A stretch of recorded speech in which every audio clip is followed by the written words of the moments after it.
ఓ పసిపిల్ల కొండమీద దేవుడున్నాడంటూ ఎక్కుతోంది.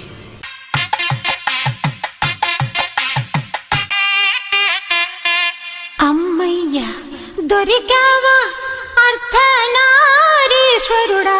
విడివిడిగా వెతికాను ఒక చోటే కలిశారా. అమ్మమ్మ అమ్మయ్యా దొరికావా